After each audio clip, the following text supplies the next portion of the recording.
So, slaves, be obedient to your human masters with fear and trembling in sincerity as heart to Christ. So, we're going to take a look at this. And it's so unfortunate that most of our logical thinking turns off the moment we see the word slave.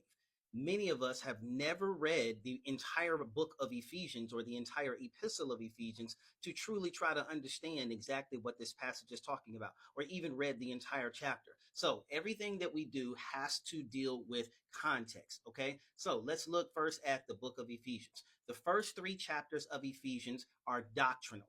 All right. Paul talks to them about their wealth in Christ. He tells them that they're seated in high places or heavenly places with Christ, that they are chosen before the foundation of the world. He lays out all of these wonderful spiritual blessings that they have, and he gives them their wealth in Christ in the first 3 chapters. So again, the first 3 chapters are doctrinal. The last 3 chapters, 4 through 6, are practical. Now he's not going for their doctrinal. He's giving them the practical. He's not talking about their wealth in Christ. He's talking about their walk in Christ. Now that you know who you are in Christ, you ought to live this way. Now that you know about the blessings that come in with Christ, here is your responsibility in carrying out those blessings. If all of that is not factored into how you read this passage, then we are missing the context of what Paul is saying to the church here at Ephesus. So let's take a look at the passage.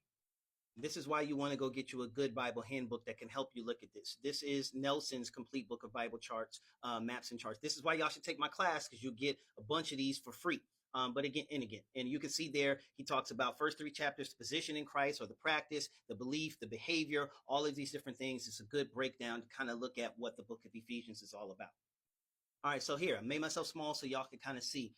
Again, the first part talking about the position in Christ, then the practice. Now let's look at chapters 5 through 6. You can see here Paul starts dealing with, first he deals with holiness in our personal life. He deals with us. Then he starts talking about how we as Christians should practice that holiness in our relationships with one another. First, he deals with the wife in relationship to her husband, wives submitting themselves unto their husband as unto the Lord. Husbands, love your wives as Christ loved the church and gave himself for it. Again, we missed that last part of it. Children, obey your parents. And then in the final part there, 6, 5 through 9, or in the middle part, he starts talking about work relationships, or how do we handle relationships on the job. Whereas the same submission that he's talking about, wives submitting to their husbands, husbands to their wives, children obeying their parents, and even the parents, he talks about the relationship with the children, not provoking fathers, not provoking your children to wrath. So you can see here the context is all about how we practice holiness in our relationships with one another. So as you can see here, slaves, obey your human masters with fear and trembling in the sincerity of your heart as you would Christ. Don't work while being watched as people pleasers, but as slaves of Christ, doing God's will from your heart. Serve with a good attitude as to the Lord, not to people, knowing that whatever good each one does, slave or free, he will receive this back from the Lord. And masters, a lot of people, why they don't ever bring this up? Treat your slaves in the same way without threatening them, because you know that both your master in heaven, there is no favoritism with him. So let's break this down.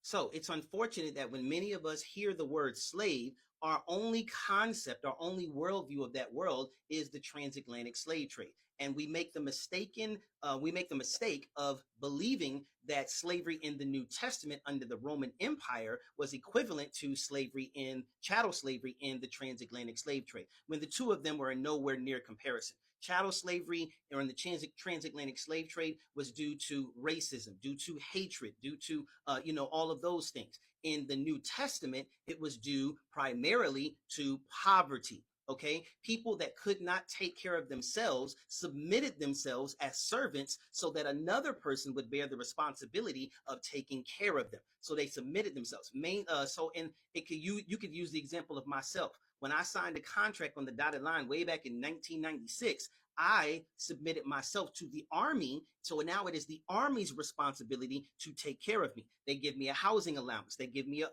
they pay me. They give me a housing allowance. They give me a food allowance and all of this other good stuff. The military's responsibility is to take care of me. And in return for that, I give them my labor. All right, we see this in professional relationships with basketball players and NFL players and different things. They don't own the players, but they own their labor. If you work for the Los Angeles Lakers, you can't go submit your services to the Minnesota Timberwolves or to another team because the Lakers own your labor. They don't own LeBron James, but they own his labor. And so he can't go working for another team. We see this with Nike and other places like that. They own the rights to something in there, but they don't own the right to that particular person.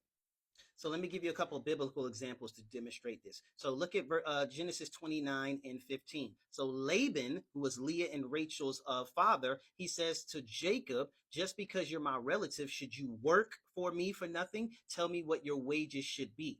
And now he had two daughters, the older named Leah, the younger named Rachel. Leah had tender eyes, but Rachel was shapely and beautiful. Jacob loved Rachel, and he says, I'll work for you for 7 years for the younger daughter, Rachel. So he submits himself to Laban as his slave. That would have been the word they would have used in order to work for Rachel, because he did not have the money to pay the I forgot what the word is, but he did not have the money, the dowry. He did not have the money to pay the dowry for her.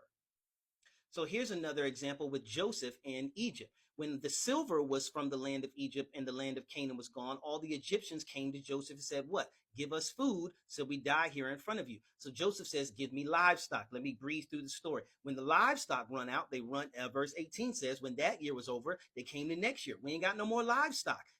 We cannot hide from the Lord that our silver, our livestock is gone. What's left? Should we die here in front of you? And what does he say? Buy us and our land in exchange for food. Then we, with our land, will become Pharaoh's slaves. So do you see what's happening there? They are willingly, voluntarily subjecting themselves into servitude, into slavery, in order that the Egyptians might take care of them. Ladies and gentlemen, that is the primary type of slavery, servitude, indentured servitude that we see in the Old and New Testament. Again, it was not based on the way you looked. It was not based on any of those other factors of hatred or anything else. It was economics. All right. What is the root of all evil? The love of money. So again, it was not based upon anything else, primarily other than, economic status and everything, and poverty.